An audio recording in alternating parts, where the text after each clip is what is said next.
My name is Jack Morrison, and I never imagined I'd become the protagonist of my own betrayal story.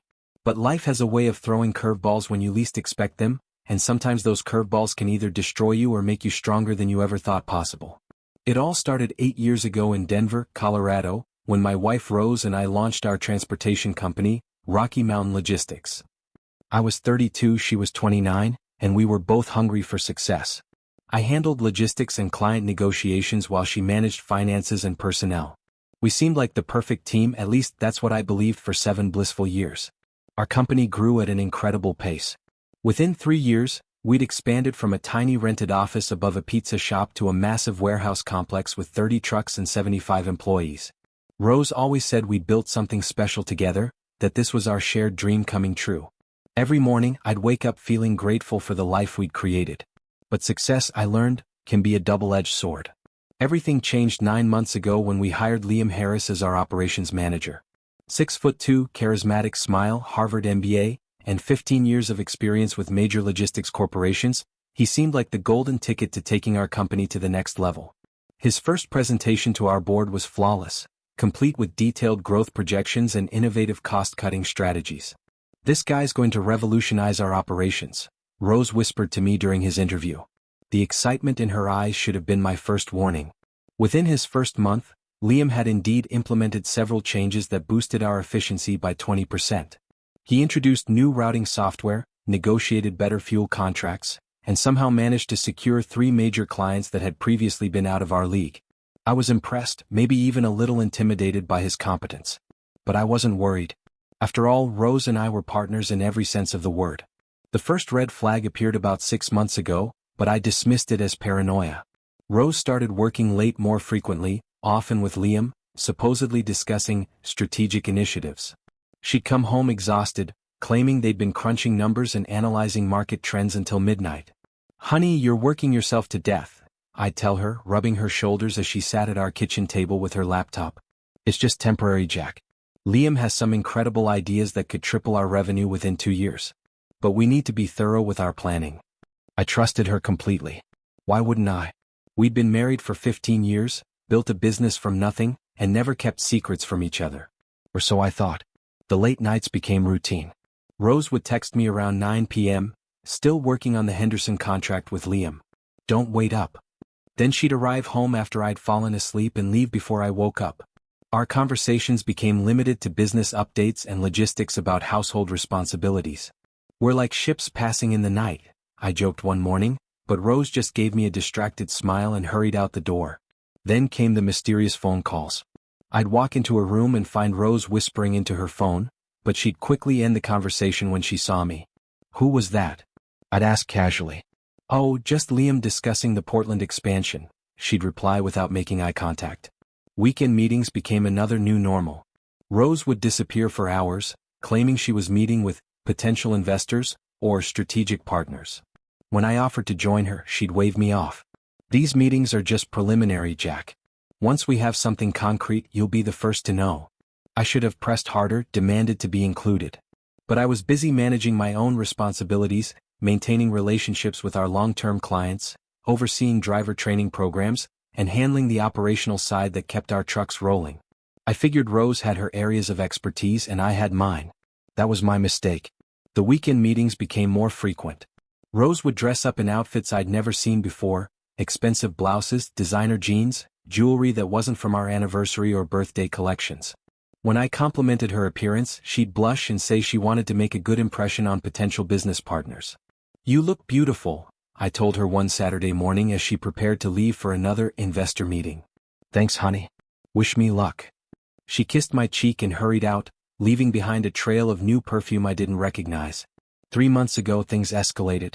Rose announced that she and Liam were taking a business trip to Seattle to meet with a major shipping corporation that wanted to partner with us. "How long will you be gone?"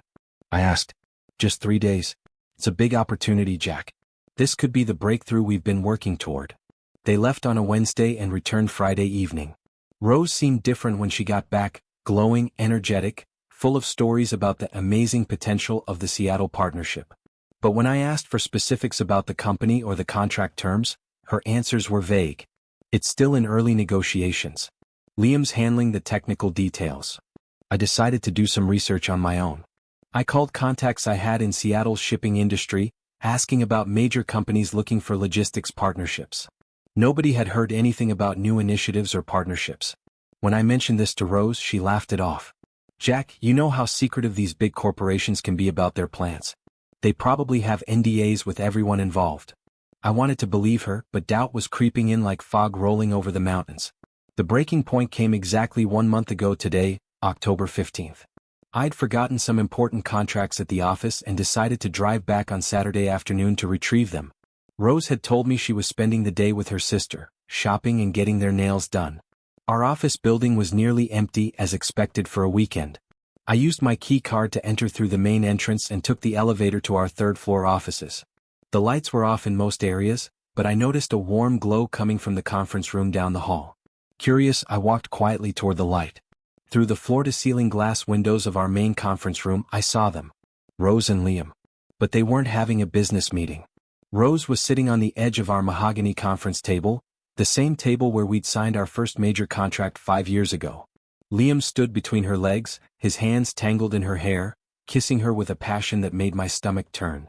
She had her arms wrapped around his neck, pulling him closer, responding with an intensity one hadn't seen from her in months. I stood frozen in the hallway, my heart pounding so loudly I was sure they'd hear it. This wasn't a momentary lapse in judgment or a single mistake. The way they moved together, the familiarity of their touches, the comfort in their positioning, this had been going on for a while. But what I heard next shattered any remaining illusions about the nature of their relationship. When are we finally going to get rid of Jack? Rose asked, her voice breathy as Liam trailed kisses down her neck. Soon, baby. Very soon. Liam's voice was calm, calculated. I've already convinced Morrison Industries, Peterson Shipping and Colorado Express to sign preliminary agreements with me directly. Once they're officially on board, we won't need Jack anymore. Rose laughed, actually laughed, and the sound was like ice water in my veins. I can't wait to see his face when he realizes what's happening. He's so trusting, so naive. He actually thinks we're building this empire together. That's what makes this so easy, Liam replied, pulling back to look at her. He does all the groundwork, maintains the client relationships, handles the operational headaches, and we reap the benefits. In another month or two, we'll have enough clients and employees loyal to us that we can push him out entirely. What about the ownership structure? His name is on everything. Liam smirked. I've been documenting every decision he's made that could be considered detrimental to company growth. My lawyer says we can build a case for forcing him to sell his shares at a fraction of their value. Poor performance, failure to adapt to market changes, holding back company progress. We've got plenty of ammunition. Rose kissed him again long and deep. You're brilliant. And once we're in control, we can finally be together openly. Speaking of which, Liam said, checking his expensive watch, we should get out of here. I made reservations at that new steakhouse downtown. We're celebrating the Peterson contract signing. I managed to duck into a nearby supply closet as they gathered their things and headed for the elevator. My hands were shaking so badly I could barely hold my phone as I waited for them to leave the building. 15 years of marriage. 7 years of building a business together.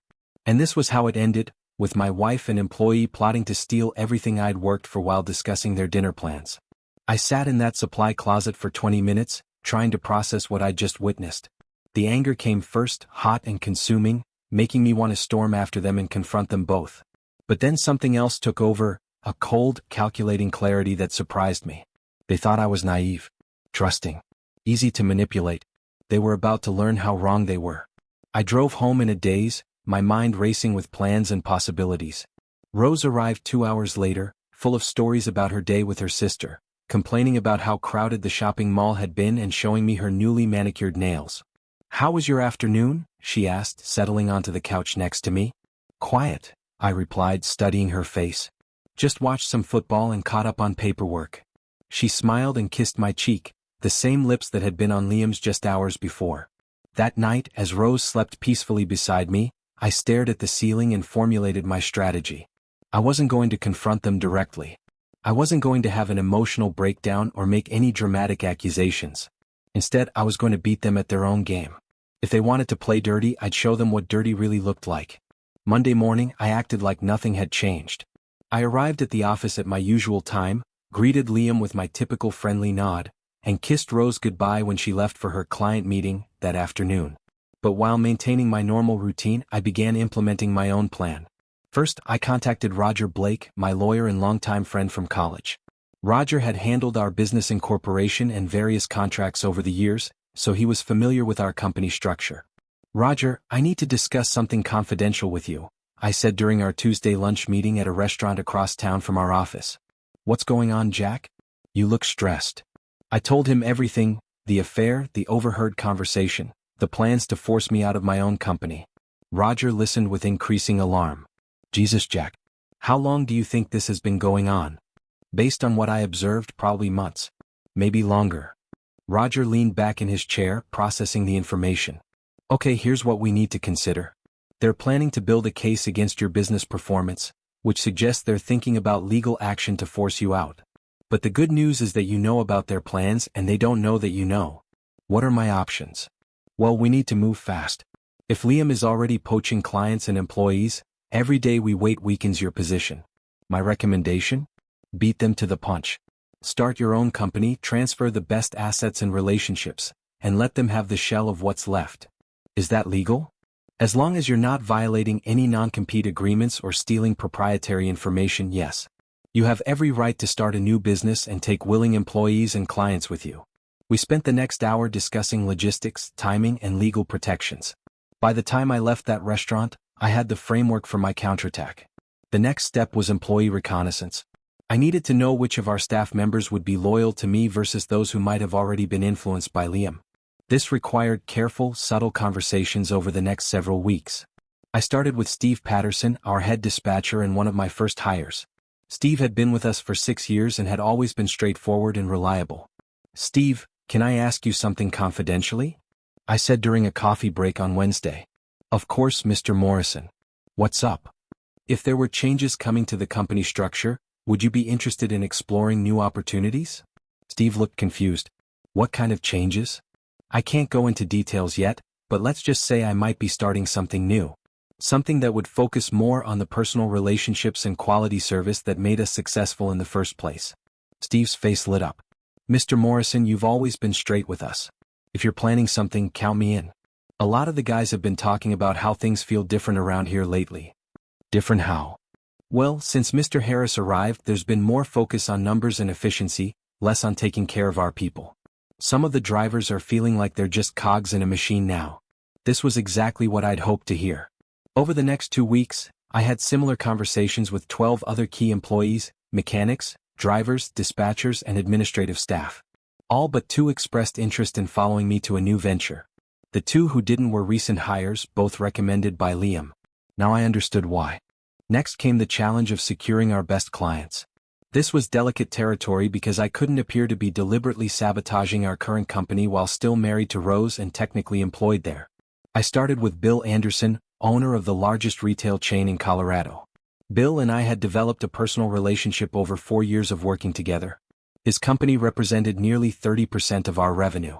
"Bill, I wanted to give you a heads up about some potential changes in our service structure," I told him during a golf game the following Saturday. "What kind of changes, Jack?" "I can't go into specifics yet, but I'm exploring options to provide more personalized, flexible service to our premium clients. Would that be something you'd be interested in discussing?" Bill stopped mid-swing and looked at me seriously. "Jack, let me be blunt. We've been happy with Rocky Mountain Logistics because of you. Your team, your personal attention, your reliability. If you're telling me you're thinking about starting something new, then yes, we'd absolutely be interested. Even if it meant changing providers?" "Jack, we work with you, not your company name. You've saved us hundreds of thousands in logistics costs and prevented dozens of delivery disasters over the years. Where you go, we go." I had similar conversations with 6 other major clients over the next 3 weeks. Each one expressed loyalty to me personally rather than to the company brand. Meanwhile, at home and in the office, I continued my performance as the oblivious husband and business partner. I smiled at Liam during meetings, asked Rose about her day, and even complimented their strategic initiatives when they presented updates to our board. "The efficiency improvements are really paying off," I told them during an October board meeting. "Whatever you 2 are doing, keep it up." Rose beamed at me across the conference table. "Thanks, honey. Liam's insights have been invaluable." Liam nodded modestly. Just trying to optimize our operations, Jack. There's always room for improvement. If only they knew how much I was improving behind the scenes. 3 weeks after my discovery, I was ready to register my new company. Following Roger's advice, I established Peak Performance Logistics under my cousin Danny's name in Colorado Springs. Officially, I was listed as a consultant, but I retained full operational control through a complex but legal ownership structure. The hardest part was keeping this secret from Rose. She was still coming home with stories about her business meetings and client dinners, still kissing me goodnight as if nothing had changed. Sometimes I wondered if she felt any guilt about the deception, or if she'd become so convinced of her own narrative that she actually believed her lies. One evening in early November, she was particularly affectionate, snuggling up to me on the couch while we watched TV. "Jack, I want you to know how much I appreciate everything you do for our company," she said, running her fingers through my hair. "That's sweet, Rose. What brought this on? I've just been thinking about how hard we've both worked to get where we are. And I want you to know that no matter what happens, I'll always be grateful for what we've built together." The irony was almost unbearable. Here she was, expressing gratitude while actively plotting to destroy me, probably feeling noble about giving me this moment of false intimacy before executing her betrayal. "I love you too, Rose," I replied, meaning it despite everything. Because I did still love the woman I'd married, even though I was beginning to hate the person she'd become. By mid-November, I was ready to begin the client transition phase. This was the most dangerous part of my plan because it required direct action that could potentially be discovered. I started with smaller clients first, testing my approach. I'd call them personally, explain that I was launching a new logistics company focused on providing superior service to a select group of clients, and ask if they'd be interested in learning more. "Mr. Morrison, we've always been impressed with your personal attention," said Janet Wheeler from Mountain View Manufacturing. "If you're starting something new, we definitely want to be part of it." The response was overwhelmingly positive. Client after client expressed interest in following me to the new company. Many admitted they'd been concerned about recent changes in service quality and communication since Liam's arrival. By early December, I had secured commitments from clients representing 65% of our current revenue. I'd also finalized employment agreements with 14 key staff members, including all our best drivers and our entire dispatch team. But I wasn't done yet. The final phase of my plan involved something I'd learned during my years in logistics: timing is everything. I needed to execute my exit in a way that would maximize the damage to their plans while minimizing any potential legal complications for me. I chose Friday, December 15th as my execution date. It was exactly 2 months after my discovery of their affair, and I'd spent those months carefully building my case and preparing my exit strategy. That morning, I arrived at the office earlier than usual and printed out several sets of documents: resignation letters, client transfer notifications, employee departure notices, and my formal request for dissolution of our marriage. Rose was already in her office when I arrived, which was unusual. Typically, she didn't show up until after 9 a.m., but it was barely 7:30. "You're here early," I commented, stopping by her doorway. "Liam wanted to review some contracts before the Peterson meeting this afternoon," she said without looking up from her computer. The Peterson meeting. I almost smiled. They were still planning to finalize the deal that would help them push me out of the company. They had no idea that Peterson Shipping had already signed an exclusive contract with Peak Performance Logistics 3 days earlier. "Well, I hope it goes well," I said sincerely. "Thanks, honey." At exactly 10 a.m., I walked into Rose's office carrying a manila folder. Liam was there, as expected, leaning over her shoulder as they reviewed documents on her computer screen. They sprang apart when I entered, but not quickly enough to hide their intimate positioning. "Rose, Liam, I need to speak with both of you." Rose looked up with a bright smile. "Of course, Jack. What's on your mind?" I placed the folder on her desk and opened it, revealing the first document. "I'm resigning from Rocky Mountain Logistics, effective immediately." The color drained from Rose's face. "What? Jack, what are you talking about?" Liam straightened up, his expression shifting from confusion to alarm. "Jack, what's going on? Is this about the Peterson contract? Because we can discuss your concerns." "This isn't about Peterson," I said calmly. "It's about a lot of things. But mainly, it's about the fact that I know about your affair." The silence that followed was deafening. Rose's mouth fell open, and Liam took a step backward as if I'd physically struck him. "Jack, I don't know what you think you know, but—" Rose began. "I know that you've been sleeping with Liam for months. I know about your plans to steal my clients and force me out of the company. I know about the Peterson contract, the Morrison Industries deal, and the Colorado Express agreement. I know about your strategy to document my supposed poor performance and use it to force me to sell my shares at a loss. Liam's face had gone completely white. How did I find out? I saw you two together in our conference room on October 15th. Then I heard your entire conversation about getting rid of me. Rose began to cry, but they weren't tears of remorse, they were tears of panic. Jack, please let me explain. It's not what you think. Actually, Rose, it's exactly what I think. But here's the thing, while you two were plotting against me, I was implementing my own plan. I pulled out the next set of documents. These are resignation letters from 14 of our employees, including Steve Patterson, our entire dispatch team, and 8 of our best drivers. They're all starting work at Peak Performance Logistics on Monday morning. Liam grabbed the papers from the desk, scanning them frantically. This is impossible.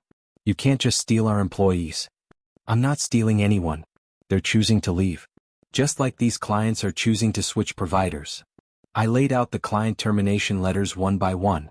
Bill Anderson, Mountain View Manufacturing, Denver Construction Supply, Peterson Shipping, Morrison Industries, Colorado Express. With each name, Liam's expression grew more desperate. Rose had stopped crying and was staring at the documents in shock. That's impossible, she whispered. Peterson was supposed to sign with us today. Peterson signed with Peak Performance Logistics 3 days ago. So did Morrison Industries and Colorado Express. Turns out, when you tell clients that you're starting a new company focused on personalized service and reliability, they tend to be very interested. Liam slammed his hand on the desk. This is corporate sabotage. We'll sue you for everything you're worth. I smiled at him calmly. Feel free to try, Liam. But you'll find it very difficult to sue someone for starting their own business and taking willing employees and clients with them. Especially when that someone has documentation of his business partner and employee conspiring to force him out of his own company. I reached into my jacket pocket and pulled out my phone, opening the voice memo app. I've been recording our conversations for the past month, including several where you discussed your plans to manipulate board decisions and document false performance issues. I also have security camera footage from October 15th showing both of you in the conference room during what was supposed to be Rose's day off with her sister. Rose buried her face in her hands. The fight went out of Liam completely. What do you want from us? Liam asked quietly. I don't want anything from you. I'm taking what's mine and leaving you with what you deserve. I pulled out the final document. Rose, these are divorce papers. I've already filed them with the court. You'll be served officially next week, but I wanted to give you advance notice as a courtesy. She looked up at me with red, swollen eyes. Jack, please. We can work this out. I made a mistake, but we can fix this. Rose, this wasn't a mistake. This was a calculated betrayal that's been going on for months. You didn't just cheat on me, you conspired with your lover to steal my life's work. I gathered up all the documents except the divorce papers and headed toward the door. One more thing, I said, turning back to face them. The company is yours now. Both of you. Congratulations. You'll find that without clients, employees, or operational income, it's quite a challenge to maintain. The warehouse lease is $15,000 per month, the truck payments are $8,000 monthly, insurance is $3,500, and you have approximately $200,000 in outstanding vendor invoices. The Peterson contract you were counting on? That was going to be worth $50,000 per month. Peak Performance Logistics will be receiving those payments now. Liam looked like he was going to be sick. Jack, wait. We can discuss this. Maybe we can work out some kind of partnership arrangement. Liam, there's nothing to discuss. You wanted to take over my company? You've got it. Good luck. I left them sitting in that office, staring at the financial reality of their situation. As I walked through our warehouse for the last time, several employees stopped to wish me well. Word had apparently spread about the transition. Good luck with the new company, Mr. Morrison, called out Maria from accounting. We're all rooting for you. I spent the weekend moving my personal belongings out of the house Rose and I had shared for 8 years. She tried several times to engage me in conversation, alternating between tearful apologies and angry accusations. How could you be so vindictive? She demanded Sunday morning as I loaded boxes into my truck. Vindictive? Rose, I'm giving you exactly what you wanted, control of the company without me in the picture. You know that's not what we wanted. Really? Because I distinctly remember Liam saying he couldn't wait to get rid of me, and you laughing about how naive and trusting I was. She had no response to that. Monday morning, I opened Peak Performance Logistics in our new facility across town. It was smaller than our old warehouse, but it was ours. 14 familiar faces showed up for work, along with 3 new hires I'd recruited from competitors. Ready to build something great? I asked the team during our first morning meeting. The response was enthusiastic and unified. We spent that first week handling the transition of our new clients, and by Friday, we'd completed more deliveries than Rocky Mountain Logistics used to handle in 10 days. The following week, I received an unexpected phone call. "Jack, it's Liam." I was surprised he had the nerve to call me. "What do you want, Liam?" "Look, I know things got complicated between us, but I'm wondering if we could discuss some kind of arrangement. Maybe Peak Performance could subcontract some work from Rocky Mountain? We still have a few clients and we could use the operational support." I couldn't help but laugh. "Let me understand this. You want me to help you salvage the company you tried to steal from me?" "Jack, we're desperate. Rose and I, things aren't working out between us. The business is failing, we can't make the payments, and frankly, I think I made a huge mistake." "You think?" "I was hoping maybe we could put the past behind us and find a mutually beneficial arrangement." "Liam, let me save you some time. There is no arrangement. There is no partnership. There is no subcontracting deal. You made your choice and now you get to live with the consequences." I hung up and never heard from him again. 3 months later, I learned through industry contacts that Rocky Mountain Logistics had filed for bankruptcy. The warehouse had been foreclosed on, the trucks repossessed, and the company officially dissolved. Rose had moved back in with her parents in Nebraska, and Liam had taken a middle management job with a shipping company in Phoenix. Meanwhile, Peak Performance Logistics was thriving. We'd expanded to 25 employees and added 6 new trucks to our fleet. Our client base had grown to include several major corporations that had heard about our reputation for reliability and personal service. In March, I met Olivia Chin, the owner of a small chain of organic restaurants that had contracted with us for food delivery logistics.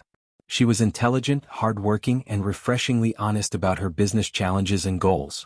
"You're not like most logistics company owners I've worked with," she told me during a business dinner that had gradually shifted into a personal conversation. "How so?" "You actually care about understanding your clients' businesses instead of just maximizing your profits. It's rare to find someone who sees partnerships as genuinely mutual relationships." We began dating slowly, carefully. I was honest with her about my recent divorce and the circumstances surrounding it. Rather than being deterred, she appreciated my transparency. "Trust is earned," she said. "And you've already proven that you handle betrayal with integrity rather than bitterness. That says a lot about your character." 6 months later, Olivia and I moved in together. It wasn't a rushed decision born from loneliness or rebound emotions, but a natural progression of a relationship built on mutual respect and genuine compatibility. A year after my confrontation with Rose and Liam, I received one final communication from my ex-wife. It was a handwritten letter forwarded through Roger's law office. "Jack," it began, "I know I have no right to contact you and I don't expect you to respond. But I needed to tell you that I understand now what I threw away. Not just our marriage or the business, but the kind of man you are.